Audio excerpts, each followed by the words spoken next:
Hello students, welcome to our this session.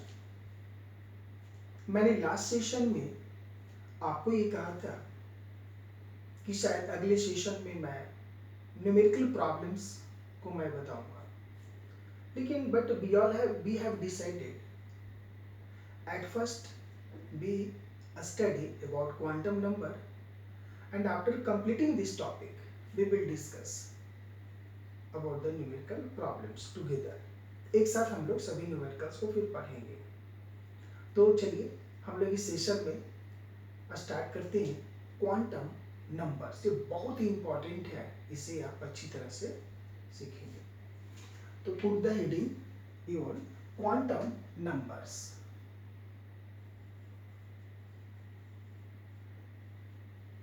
Quantum numbers, सबसे पहले ये सीखते हैं कि क्वांटम नंबर होता क्या है। हम लोगों ने ये पढ़ रखा है, किसी भी एटम में एक न्यूक्लियस होता है, उसमें इलेक्ट्रॉन्स उस न्यूक्लियस के चारों ओर डिफरेंट सर्कुलर पाथ्स पर चक्कर लगाते हैं। जिस सर्कुलर पाथ पे इलेक्ट्रॉन चक्कर लगाता है उसे ऑर्बिट कहते हैं।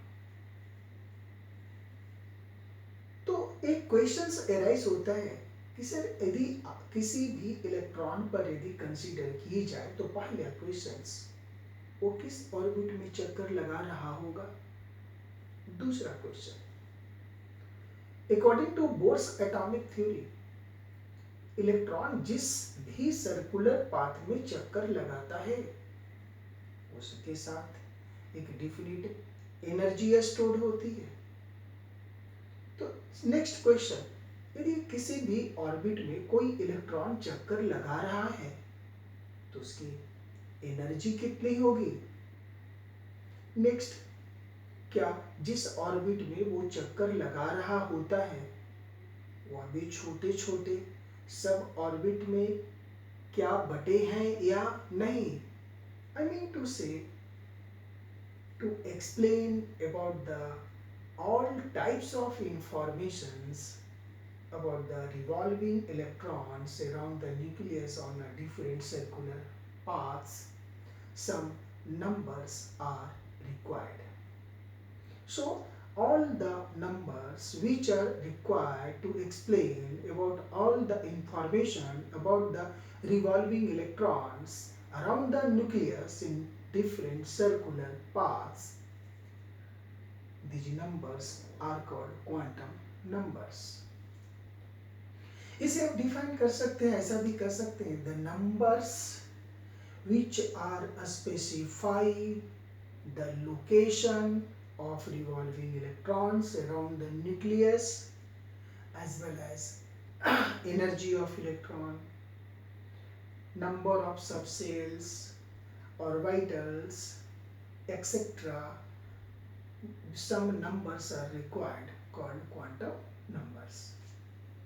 तो इस तरह हम लोगों ने देखा कि क्वांटम नंबर्स उस इलेक्ट्रॉन की सभी जानकारी को बताता है जो इलेक्ट्रॉन किसी सर्कुलर पाथ में न्यूक्लियस के चारों ओर रिवॉल्व कर रहे होते हैं।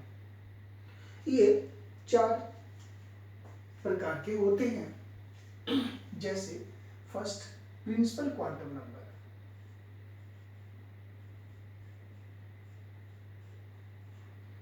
इसको n से रिप्रेजेंट किया जाता है।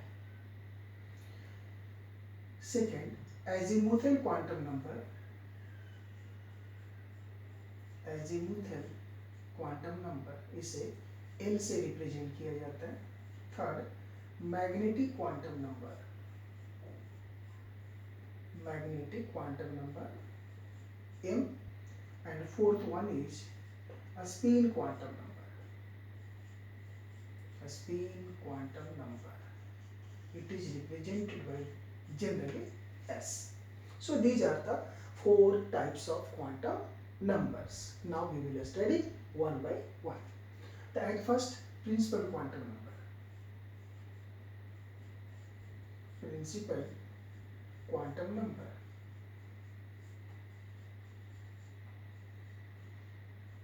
Principal quantum number. It indicates, या मीन टू से, ये जो क्वांटम नंबर है, प्रिंसिपल क्वांटम नंबर, वो क्या क्या बताता है? सेल नंबर, यानी इलेक्ट्रॉन किस सेल में चक्कर लगा रहा है, या जिस सेल में लगा रहा है वो उसकी नंबर कौन सी है, फर्स्ट ऑर्बिट है, सेकंड ऑर्बिट है, थर्ड ऑर्बिट है, इस बात को बताता है। दूसरा, एनर्जी ऑफ सेल, जिस सेल में चक्कर लगा रहा है उसकी एनर्जी क्या है। तीसरी बात, ये एवरेज डिस्टेंस को बताता है between the nucleus and revolving electron, इन सारी बातों को ये बताता है। तो फर्स्ट ये क्या क्या बताया?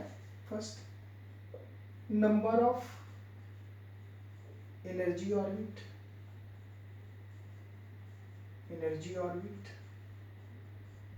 Second, energy of orbit, energy of orbit. Third, average distance, average distance between revolving electron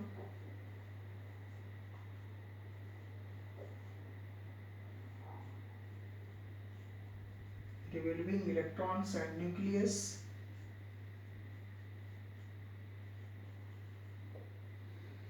So these are the some important points of principal quantum number.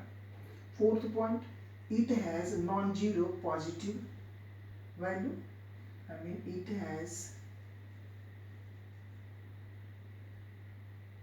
1, 2, 3, 4 and any one positive integer except 0.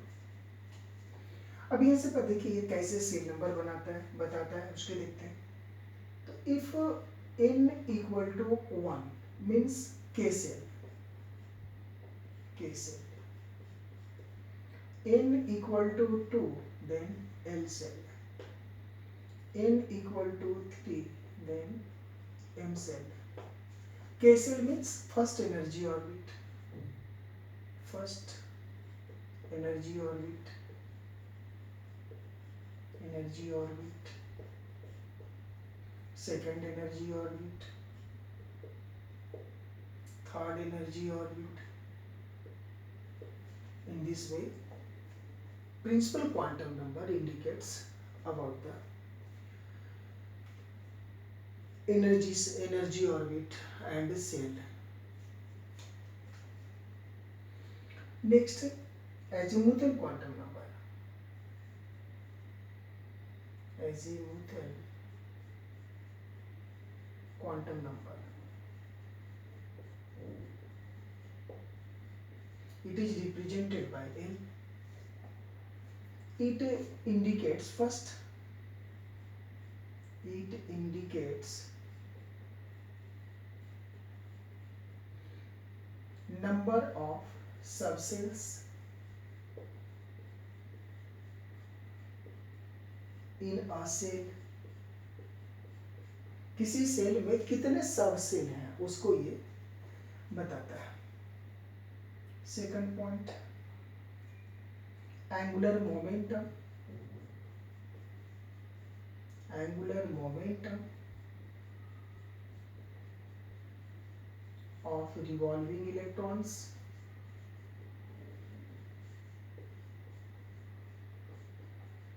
Revolving electrons की angular momentum बताता है। Third point, it varies from 0 to n-1, ये 0 से लेकर के n-1 तक vary करता है।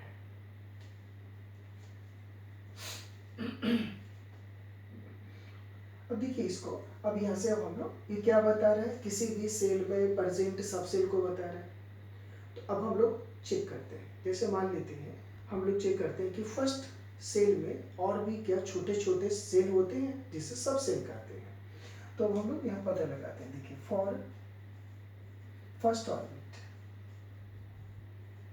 First orbit n equal to 1, Therefore L equal to, because L varies from 0 to n minus 1, 0 to n minus 1, n is 1, 1 minus 1 equal to 0 to 0 means 0, means for first orbit L has only one value 0. 0 भी तो कोई एक value है ना, इससे पता चला कि फर्स्ट ऑर्बिट में एक ही सबसेल होता है, एक सबसेल होता है। तो इससे पता चला, लिख सकते हैं यहाँ, since L has only one value 0 for first orbit, hence first orbit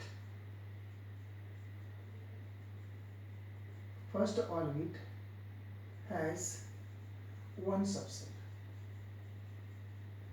इसमें एक ही सबसेल होता है फर्स्ट ऑर्बिट में। Therefore when L equal to 0 then S subshell, इसका नाम दिया गया S सबसेल, यानी फॉर S सबसेल L की वैल्यू कितनी होगी, 0 होगी। नेक्स्ट अब हम लोग देखते हैं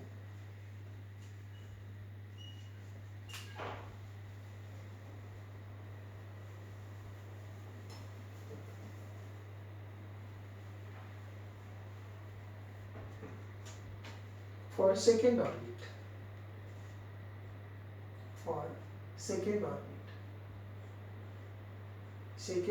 the value of n is equal to 2. So when n is 2, therefore n equal to 0 to n minus 1 means 2 minus 1 equal to 0 to 1. It means L has two values 0 and 1 for second orbit. It means second orbit has two subsets. If L equal to 0 then S subset, और इससे पता चलता है कि first orbit में भी S subshell है और सेकंड ऑर्बिट में भी S सबसेल है, then L equal to 1 then P subshell. अब देखिए L का वैल्यू इंडिकेट हो रहा है, दो वैल्यू है यानी दो सबसेल्स हैं इसके। For third orbit n is equal to 3, therefore L has three values 0, 1 and 2. L equal to 0 S subset, L equal to 1 P subset, L equal to 2 in D subset. It means third orbit has three subsets. Next for fourth orbit, L equal to 4, therefore L equal to 0, 1, 2, 3. 0 S subset, 1 P subset, 2 D subset, 3 and F subset. It means there are 4 subcells in fourth orbit. तो आप देखिए यहाँ से पता चला first orbit में एक subshell, second orbit में दो सबसेल, थर्ड ऑर्बिट में 3 सबसेल्स, फोर्थ ऑर्बिट में 4 subshell. It means the number of subcells in a cell is equal to cell number. Hence we can say that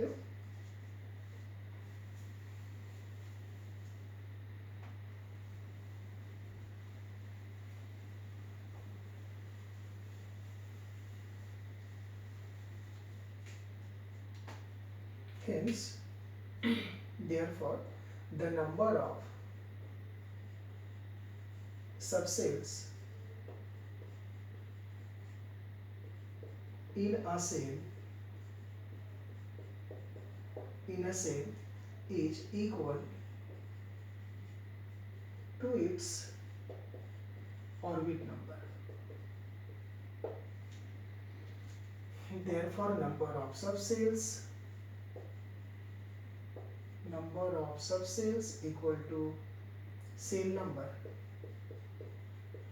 जितना ही किसी भी cell का नंबर होगा उसमें उतने ही सब सेल्स होंगे. Next magnetic quantum number.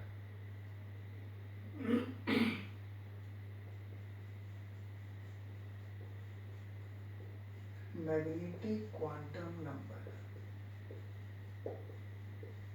इसे m से रिप्रेजेंट करते हैं। अब ये क्या बताता है? First it indicates number of orbitals, number of orbitals present in a subshell, किसी सबसेल में कितने ऑर्बिटल्स हैं। Second, it indicates the orientation of electron, orientations of electrons. Third, shape, size of subcells, ये सबसेल्स का shape और size बताते हैं। Fourth, it varies from -L to +L. Fifth, it depends on L. और यहाँ पर एक पॉइंट और लिख सकते हैं आप कि जो L है, L depends on N, L depends on N। इसके बाद लिख सकते हैं L depends on N, means azimuthal quantum number depends on principal quantum number, magnetic quantum number depends on azimuthal quantum numbers. Next, अब चलिए इसमें अब हम लोग चेक करते हैं वो सबसेल का, ये सबसेल का वो शेप और साइज कैसे बताता है, उसमें कितने ऑर्बिटल्स होते हैं वो कैसे बताता है, उसको हम लोग चलिए देखते हैं। तो ये सबसेल्स का में कितने ऑर्बिटल्स होते हैं उसको बताता है। चलिए चेक करते हैं। Therefore, for a subcell,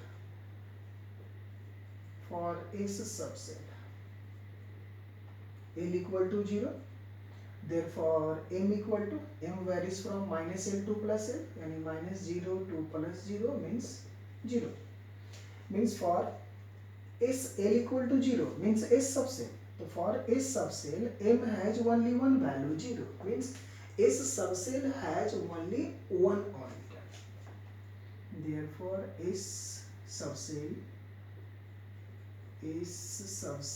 has only one orbital, इसमें एक ही ऑर्बिटल होता है इस सबसेल्स में, और इसलिए इसको हम लोग बॉक्स डायग्राम ऐसे दिखा सकते हैं कि ये जब एस सबसेल है, ऐसा एस सबसेल, तो इसके लिए एक बॉक्स बनाते हैं इसे, और ये एस सबसेल होता है। वन बॉक्स यानी one orbital. Next, P subshell.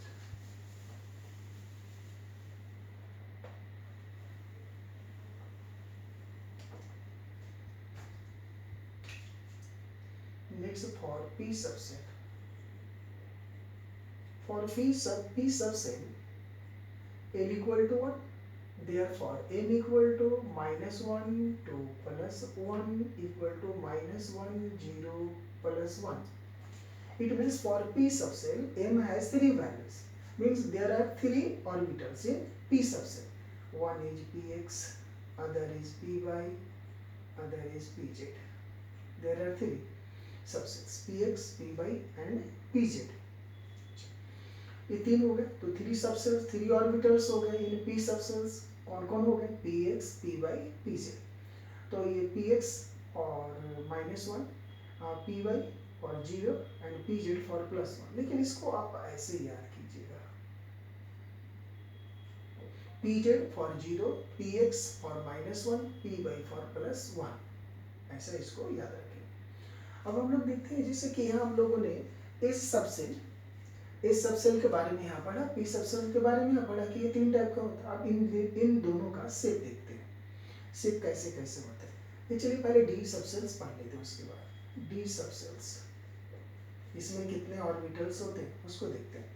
तो for D subcells L equal to 2, therefore m equal to -2 -1 0 +1 +2, क्योंकि इसका वैल्यू m का वैल्यू -2 से +2 तक होता है, -2 से +2, इसमें जितने वैल्यू लिख दीजिए। अब ये देखिए तो कितने हो गए, 1 2 3 4 5, यानी there are 5 types of D subshells, यानी there are 5 types of 5 types of D subshell. ये 5 टाइप्स के होते हैं। कौन कौन हो गए भाई, d x y, d y z, d x z, d x square y square, then d z square. 5 types के हो गए ये। क्यों ये 5 टाइप के क्यों हो गए, बिकॉज एम हैज 5 वैल्यूज और डी सबसेल, इसलिए 5 टाइप्स के हो गए। नेक्स्ट तो हम लोगों ने भी देखा, नेक्स्ट देखते हैं एक और, if subset। if subsets, for if subset l equal to 3, therefore m equal to -3 -2 -1 0 +1 +2 and +3, total 1 2 3 4 5 6 7, यानी there are 7 types of if subset। there are 7 types of if subset। ये 7 टाइप्स के होते हैं।